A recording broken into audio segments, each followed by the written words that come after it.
Et Fab, t'aurais pas un prof de physique là, s'il te plaît, pour m'expliquer l'analyse spectrale? Attends, je vais voir ça si j'ai ça en stock. Bouge pas. Tiens, j'ai trouvé ça. Ah, super. Merci. Tiens, je te le pose là.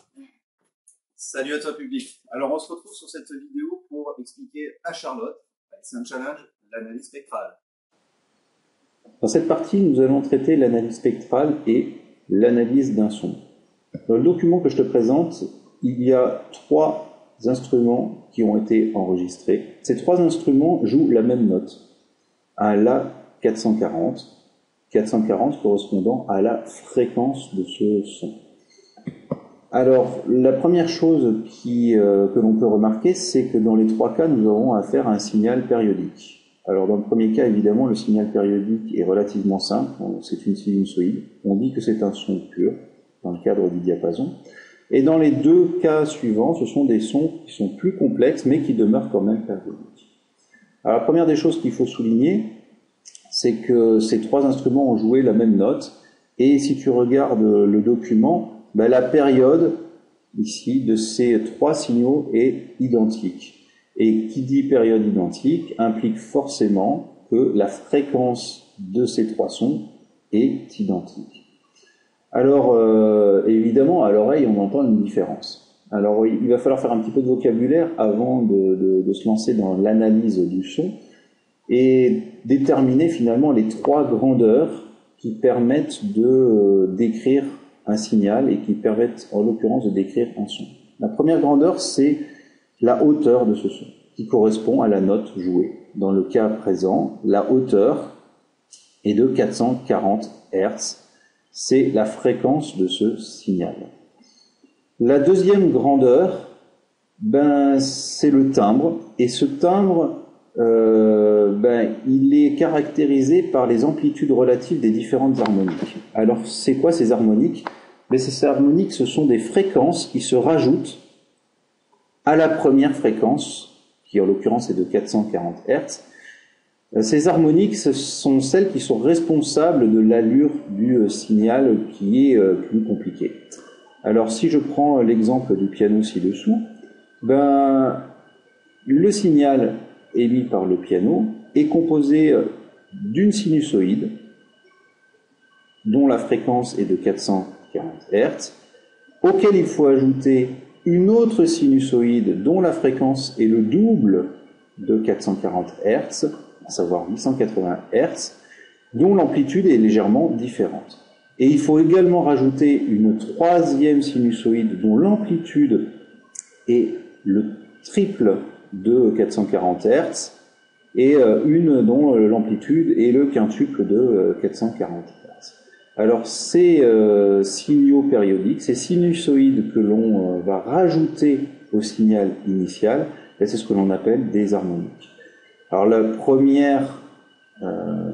premier signal que l'on a, la première fréquence que l'on a lorsque l'on fait une analyse spectrale, on lui donne un nom, on dit que c'est la fréquence du fondamental. Et les différentes fréquences qui se rajoutent après cette fréquence du fondamental portent un nom, ce sont des harmoniques. Dernière grandeur que l'on va pouvoir caractériser, c'est le niveau sonore. C'est ce qui permet de dire si un son est fort ou pas. Alors revenons un peu sur l'analyse spectrale et finalement le petit diagramme que tu auras certainement à interpréter lors de tes exercices. Je te propose d'étudier 4 signaux différents, et ces 4 signaux différents avec leur analyse spectrale associée. Donc le premier signal, ici, est un signal dont l'amplitude est relativement faible. C'est un signal qui correspond à la même note que je jouais tout à l'heure par les instruments, à savoir un La3. Donc ce signal-là et ce signal-là ont la même hauteur. Je te rappelle, la hauteur, c'est la fréquence du fondamental. Donc, si on fait une analyse spectrale de ces 2 signaux-là, eh bien, l'analyse spectrale nous donne le diagramme ci-dessous. Alors, il faut le comprendre comment. C'est un diagramme qui est gradué fréquence. Nous avons un petit trait ici. Cela veut dire que ce signal est constitué d'une sinusoïde dont la fréquence est de 440 Hz. Alors l'intensité de ce signal est représentée sur ce diagramme par la hauteur du petit bâton que tu vois ici. Dans le deuxième cas, on a un signal dont la période est le même que celui précédemment étudié, mais l'amplitude n'est pas la même. Et quand on regarde le résultat de l'analyse spectrale, on a également un signal dont la fréquence est de 440 Hz, mais dont l'intensité est supérieure. Troisième signal étudié, c'est un signal dont la période a été divisée par deux. Voilà, nous avons deux motifs élémentaires correspondant à un seul motif élémentaire précédemment. Donc ça veut dire qu'on a divisé par deux la période, donc on a multiplié par deux la fréquence. Et là, sans surprise, l'analyse spectrale nous donne le diagramme suivant, à savoir un signal dont la fréquence est de 880 Hz et avec son amplitude, son intensité qui lui est associée. Dernier signal, on a un signal périodique.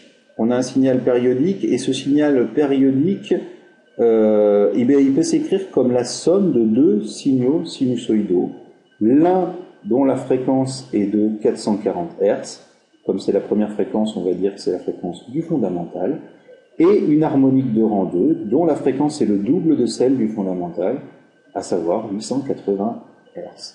Alors je te propose d'utiliser un petit appelé Java qui permet de bien fixer les choses et de se rendre compte que finalement n'importe quel type de signal périodique peut s'écrire comme une somme de signaux sinusoïdaux.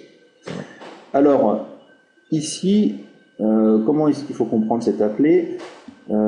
J'ai un signal dont je peux régler l'amplitude. Donc là, le terme A ici, c'est le signal 1, voilà, et je peux régler son amplitude.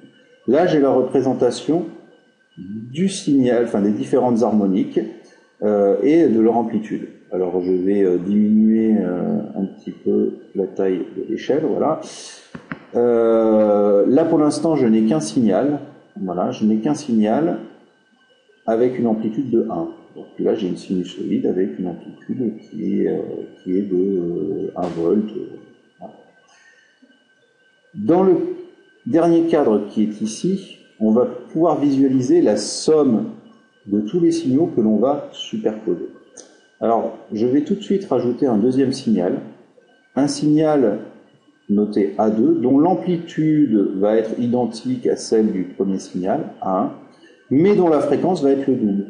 Voilà, ça c'est les caractéristiques des harmoniques. Nous avons la fréquence correspondant au fondamental, et toutes les harmoniques sont des multiples entiers de la fréquence du fondamental. Alors sur cette petite application, on peut ici voir la visualisation des différentes harmoniques. En rouge, nous avons le fondamental, ici, et en orange, nous avons l'harmonique de rang 2. Alors, comme je viens de te le dire, l'harmonique de rang 2, elle a une fréquence qui est le double de celle du fondamental. Et si sa fréquence est le double, cela veut nécessairement dire que sa période est 2 fois plus petite que celle du fondamental. C'est bien ce que l'on peut vérifier sur le graphique ici. On s'aperçoit bien que le signal orange a une période 2 fois plus petite que le signal qui est dessiné en rouge. Sur le dernier schéma qui est ici, que je vais désigner un petit peu en amplitude, on s'aperçoit que l'on a un signal périodique. Ce signal périodique a la même période que le signal correspondant au fondamental. Là, on s'aperçoit bien en rouge, ici, là, en rouge, que le signal de l'harmonique de rang 1, à savoir le fondamental, a bien la même période que la somme de cette sinusoïde plus cette sinusoïde. Là, quand on regarde ici la périodicité de ce signal, elle est la même que celle du fondamental. Donc le signal qui est ici correspond à la somme algébrique des amplitudes du signal orange et du signal rouge en fonction du temps. Donc on s'aperçoit bien que si je superpose deux signaux sinusoïdaux, je conserve un signal périodique et la période de ce signal correspond à la période du fondamental. Je vais rajouter, une harmonique. Je vais sauter l'harmonique de rang 3 et je vais rajouter une harmonique de rang 4. Voilà. Je rajoute une harmonique de rang 4 en vert, qui n'a pas nécessairement la même amplitude. Je vais prendre une amplitude de 0,5, ce coup-ci. Donc cette harmonique de rang 4, elle est dessinée sur le petit diagramme en vert. On s'aperçoit que l'allure du signal correspondant à la somme du fondamental et des différentes harmoniques a changé. Si je modifie ici l'amplitude du signal correspondant à l'harmonique de rang 4, on voit bien que ça affecte l'allure du signal qui correspond à la somme de ces différentes harmoniques. Voilà, ça j'espère que ça t'a permis de comprendre que n'importe quel type de signal périodique ici peut s'écrire comme une somme de signaux sinusoïdaux. Alors la transformée de Fourier, ça a ceci de génial qu'elle permet au final, à partir d'un signal périodique qu'on va lui fournir, de me dire, c'est très simple, ton signal, il est composé d'une fréquence fondamentale, dont je vais te donner la valeur de cette fréquence, dans le cas présent 440 Hz ici, qui a telle amplitude, et d'un signal sinusoïdal de 880 Hz, donc 2 fois la fréquence du fondamental, et qui a cette amplitude. Ça, c'est une méthode d'analyse extrêmement pratique pour pouvoir déterminer finalement de quoi sont faits les sons. Alors, je te propose de passer à un cas pratique, c'est d'aller analyser avec un logiciel différents sons. Et je vais utiliser en l'occurrence le logiciel Generis, et je vais ouvrir un fichier son. Donc j'ouvre le fichier son, là je vais chercher l'extension qui va bien, et je vais prendre l'A3 joué par une flûte traversière. J'ouvre le fichier, là j'ai le son, alors comme la durée de l'enregistrement est relativement grande, je vais la restreindre un petit peu afin de simplifier l'étude. Voilà, je valide, et là je vais changer la couleur et mettre des liaisons entre les points. Voilà. Là, j'ai bien un signal périodique, c'est le signal correspondant à cette flûte traversière. Donc c'est un La3, on s'attend à ce que la fréquence du fondamental soit aux alentours de 440 Hz. Alors, comment faire cette analyse de Fourier? Je vais peut-être changer un petit peu l'épaisseur, ça permettra de mieux visualiser le signal. Voilà. Comment faire cette analyse spectrale avec ce logiciel?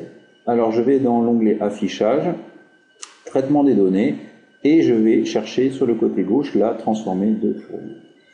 Alors, afin d'obtenir un signal simplifié, je vais restreindre l'intervalle de calcul pour cette transformée de Fourier, et je vais le restreindre à une période.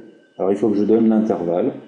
Donc là, je vais sur le graphique, je fais clic droit pointeur, et je vais chercher la première valeur, la première date à partir de laquelle il faut que je commence à faire l'analyse. Donc là, on voit que la date T, elle correspond à 0,009217. Alors, je vais taper ici. 7. Et je vais aller chercher la fin de ce signal-là, 0,0361.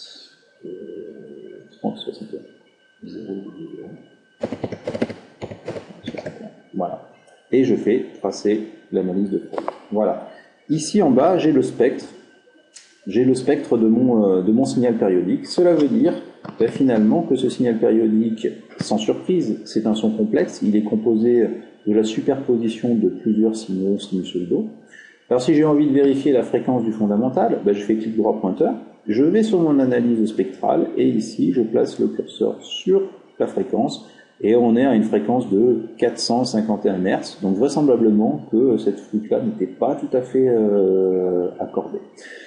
Je vais aller sur l'harmonique de rang 2. Alors comme je l'ai dit, les harmoniques, ce sont des signaux sinusoïdaux dont les fréquences sont des multiples entiers de la fréquence du fondamental. Donc si on a un fondamental à 451 Hz, si je multiplie 451 par 2, je m'attends à avoir une harmonique de rang 2 aux alentours de 900 Hz. Alors je me pose dessus et on est effectivement à 898,5 Hz.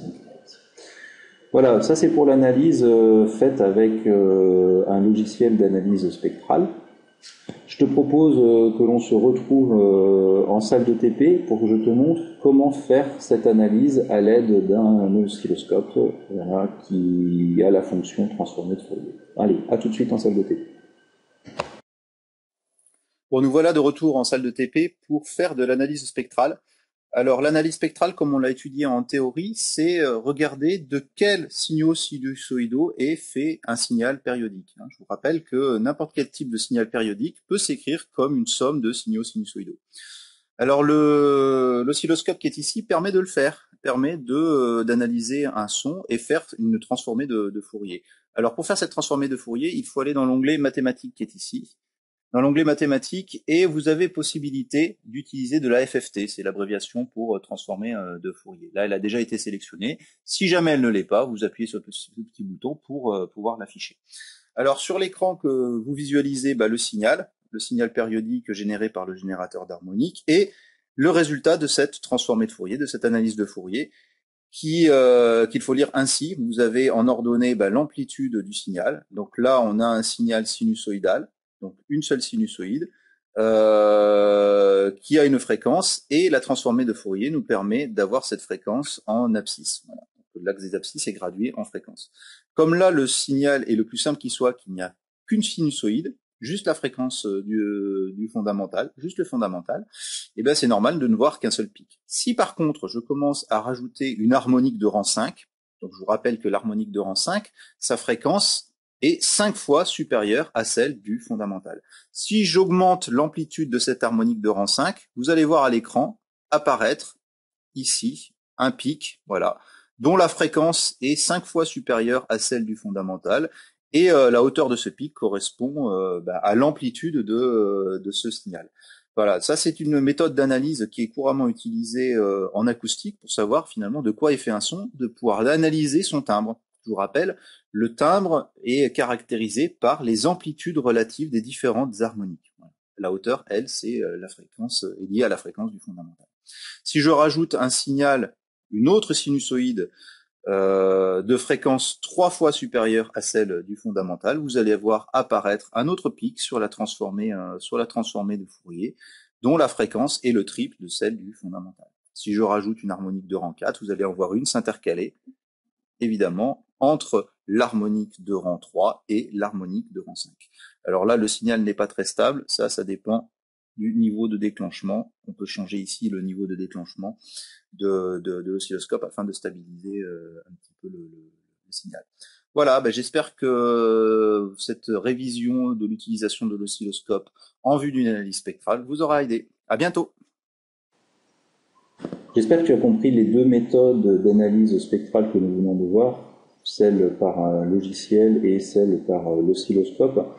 Ce qu'il faut surtout retenir d'un point de vue théorique, c'est la différence qu'il y a entre la hauteur d'un son et le timbre. Alors, je te le rappelle, la hauteur correspond à la note jouée, à la fréquence du fondamental, et le timbre, lui, correspond aux amplitudes relatives des différentes harmoniques qui vont se rajouter à la fréquence de l'harmonique de rang 1, qu'on appelle aussi le fondamental. Alors, la transformée de Fourier te donne également une grandeur qu'on appelle la phase. C'est ce que nous allons étudier dès maintenant. Le déphasage à l'origine. Alors, ce terme-là doit certainement te rappeler une notion que tu as déjà vue en mathématiques qui correspond à l'ordonnée à l'origine sur une droite dont l'équation est f de x égale a fois x plus b. Lorsque x vaut 0, f de x vaut b. Donc ça correspond à ce point-là sur le graphique, correspond à l'ordonnée à l'origine. Alors je vais utiliser une analogie, car le déphasage à l'origine, lui, est utilisé dans les signaux périodiques. Là, le signal périodique que je te propose d'étudier, c'est le suivant. C'est un signal périodique dont l'amplitude est AM, fois cosinus 2π sur grand T, T étant la période de l'onde, ou période de ce signal, fois T, ça c'est la date à laquelle on va essayer de considérer cette amplitude, et phi, le fameux déphasage à l'origine que l'on va étudier. Je te propose d'étudier 3 cas. Dans ces 3 cas-là, l'amplitude maximale du signal sera de 5. Donc ça, je vais laisser identique dans les 3 cas. La période du signal sera identique dans les 3 cas. En revanche, nous allons faire varier le déphasage à l'origine. Donc dans le premier cas ici, on va s'intéresser à la date t égale 0. Un petit peu comme tout à l'heure lorsque j'ai fait l'analogie avec f de x égale à x plus b. On s'est intéressé à l'abscisse x égale 0. Ben ici, la variable, ce qui varie, c'est t. C'est la date à laquelle on va considérer ce signal. Donc à t égale 0, ce signal, il me donne quoi? Eh ben, j'ai réécrit l'équation que je te propose en remplaçant les grandeurs par finalement les valeurs qui sont indiquées dans cet exemple-là. Donc à t égale 0, on a l'amplitude qui vaut 5, la date t qui vaut 0, donc j'ai remplacé la variable t par 0, et le déphasage à l'origine qui vaut 0. Cosinus de pi sur grand T fois 0 plus 0, ben ça me donne cosinus 0. Cosinus 0, sur le cercle trigonométrique, on est ici. Et lorsque l'on considère le cosinus d'un angle qui vaut 0, ben ce cosinus vaut 1. Donc l'amplitude de ce signal ici vaut 5. Donc si j'ai à représenter ce signal périodique, ben je vais le représenter comme ceci.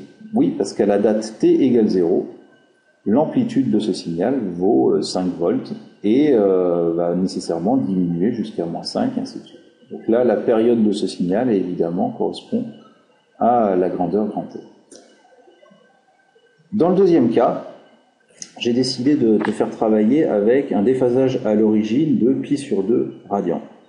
On va également remplacer dans l'équation temporelle, ici, de ce signal, les grandeurs par leur valeur. L'amplitude maximum, elle reste de 5 volts. L'expression de pi sur grand T fois 0 correspond à la date t égale 0. Et ce coup-ci, on rajoute le déphasage à l'origine qui vaut pi sur 2. Lorsque l'angle vaut pi sur 2, le cosinus s'annule. Dans ce cas-là, ici, on a notre fonction qui est nulle, parce qu'on a 5 fois le cosinus de pi sur 2. Cosinus pi sur 2, c'est 0, donc 5 fois 0, ça me donne 0. J'ai donc une amplitude nulle. Et là, je vais représenter ceci. Voilà, ça c'est notre signal. Alors j'ai deux possibilités. Parce que si à la date t égale 0, l'amplitude du signal vaut 0 volts, on aurait aussi bien pu avoir un signal avec une pente croissante. Et alors là, j'ai choisi une pente décroissante. Pourquoi est-ce que j'ai choisi une pente décroissante? C'est très simple. À une date juste après t égale 0, donc une fraction de seconde après, eh bien, ce qui est à l'intérieur de cette parenthèse vaut pi sur 2 plus quelque chose qui est positif. Positif est très petit. Donc l'angle qui est ici, là, donc là pour l'instant l'angle vaut pi sur 2, le vecteur que j'ai dessiné ici va légèrement se décaler sur la gauche. Or, le cosinus, si l'angle est légèrement supérieur à pi sur 2, le cosinus, lui, est négatif. Donc je passe bien d'une valeur nulle pour le cosinus à une valeur légèrement négative. D'où le fait que j'ai représenté cette fonction décroissante au tout début et non pas croissante. Troisième cas, c'est pour un déphasage à l'origine qui vaut pi radian. Donc de la même manière, je remplace dans l'équation les valeurs, voilà, les grandeurs par leurs valeurs. La date, on est toujours à t égale 0, le déphasage à l'origine, on est à pi, cosinus plus pi vaut moins 1, donc là, à la date t égale 0, ce signal périodique vaut moins 5 volts, et c'est pour cela que je vais représenter ainsi. Alors là, j'imagine que tu commences à comprendre l'analogie qu'il y a avec l'ordonnée à l'origine. Finalement, ce déphasage à l'origine permet de déterminer la valeur d'une fonction périodique lorsque la date t est égale à 0 dans le cas présent. Après avoir travaillé sur la hauteur et le timbre d'un son, il nous reste à évoquer la troisième grandeur, à savoir le niveau sonore. Est-ce qu'un son il est fort ou il n'est pas fort? Alors ce qui permet de déterminer le niveau sonore exprimé en décibels, c'est la relation suivante, 10 log en base décimale de I sur I0. Alors à quoi correspond cette grandeur I? C'est l'intensité sonore. Et cette intensité sonore, elle correspond à une énergie transportée par l'onde, par unité de temps et par unité de surface. Elle s'exprime en watts par mètre carré.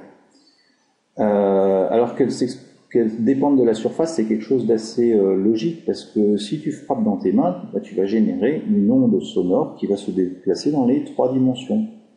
Et donc l'énergie qui va être transporté par l'onde va se répartir sur une surface de plus en plus grande. Il faut imaginer une sorte de sphère qui grossit depuis le point d'émission de la source de l'onde sonore. Alors, dans la formule, comme tu peux le voir, L égale 10 log de I sur I0, il faut diviser l'intensité sonore de ta source par une intensité sonore qui correspond au seuil d'audibilité moyen de l'oreille humaine. Alors si je prends le diagramme ci-dessous, il est gradué en abscisse en fréquence et en ordonnée en intensité sonore en watts par mètre carré. Quand on regarde la courbe rouge qui correspond au seuil d'audibilité, on s'aperçoit que pour une fréquence de 1000 Hz, c'est la norme qui a été prise, pour une fréquence de 2000 Hz, le seuil d'audibilité, c'est-à-dire l'intensité sonore à partir de laquelle on va avoir une sensation de son, correspond à 10-12 watts par mètre carré. Mais on s'aperçoit que cela dépend évidemment de la fréquence. Donc le mieux pour bien comprendre ce niveau sonore et les deux grandeurs qui sont l'intensité sonore et l'intensité sonore correspondant au seuil d'audibilité moyen pour une oreille humaine à 1 kHz, le mieux c'est de passer à un petit exercice. Alors je te propose de déterminer ici la valeur du niveau sonore correspondant au seuil de douleur pour une fréquence de 1000 Hz. Donc là il faut s'attarder évidemment sur la courbe en bleu qui correspond au seuil de douleur. Je prends en abscisse 1000 Hz, je remonte et je trouve que on aura une sensation de douleur pour une fréquence de 1000 Hz lorsque l'intensité sonore sera de 1 watt par mètre carré. Je remplace ça dans la relation qu'on a évoquée il y a 2 minutes, L égale 10 log de I sur I0. Je remplace I par la valeur 1 que j'ai trouvée, I0 l'intensité sonore correspondant au seuil d'audibilité pour 1 kHz, et je tombe sur 120 décibels, une grandeur que tu as certainement déjà vu manipuler par le passé. Je te propose maintenant un deuxième petit exercice qui permet de bien se rendre compte aussi de la fonction logarithme. L'intensité sonore mesurée à quelques centimètres d'une guitare acoustique est de 10-6 watts par mètre carré. Calculer en décibels le niveau sonore d'une guitare acoustique. Pour ce faire, je vais utiliser exactement la même relation que précédemment, 10 log de I sur I0. I, on me le donne, 10-6 watts par mètre carré. I0, ça ne change pas, ça correspond toujours au seuil d'audibilité de 10-12 watts par mètre carré. Au passage, cette grandeur-là te sera certainement donnée dans les sujets du baccalauréat. Cependant, je pense qu'il n'est vraiment pas grave de la retenir, parce que elle est facile à retenir, et de deux, quand on fait des sciences, il y a quand même quelques grandeurs qu'il faut retenir. Donc en faisant le calcul numérique, on tombe sur 60 décibels. L'intensité sonore mesurée à quelques centimètres de deux guitares acoustiques est doublée. Donc on a, ce coup-ci, 2 fois 10-6 watts par mètre carré, à savoir 2 10-6 watts par mètre carré. Calculé en décibels, le niveau sonore de ces deux guitares acoustiques. Alors on injecte les valeurs évidemment dans la relation qu'on a précédemment établie, 2 10-6 divisé par 10-12, qui me donne 63 décibels. Ça aussi c'est quelque chose qui peut être intéressant de retenir, c'est-à-dire que à partir du moment où tu mets deux sources de niveau sonore, par exemple à 70 décibels, l'une à côté de l'autre, si tu mesures le niveau sonore, tu n'auras pas 2 fois 70, à savoir 140, mais tu auras 73 décibels. C'est-à-dire que quand on va doubler le nombre de sources sonores, on va juste rajouter 3 décibels. C'est une échelle logarithmique. Dernier petit calcul pour s'amuser, déterminer le nombre de guitares acoustiques non amplifiées qu'il faudrait pour atteindre un niveau de 110 décibels. Dans ce cas-là, l'exercice, je te propose de le résoudre ainsi. Si une guitare donne un niveau sonore de 1 10-6 watts par mètre carré, n guitares vont donner n fois 1 10-6 watts par mètre carré. Donc je vais garder la variable n et je vais l'isoler. Donc ici, le L, je vais le diviser par 10, parce que j'avais L égale 10 log. Ensuite, je vais appliquer la fonction réciproque de log, et ça va avoir 10 puissance. Donc je me retrouve avec 10 puissance n sur 10 égale n fois i sur i0. Et je vais isoler n, ce qui me donne 100 000 guitares. Voilà, donc il faudrait 100 000 guitaristes pour finalement avoir un niveau sonore de 110 décibels sur la scène. Voilà, j'espère que cette vidéo explicative sur l'analyse d'un son t'aura été utile. et je te souhaite bon courage pour la suite de tes révisions.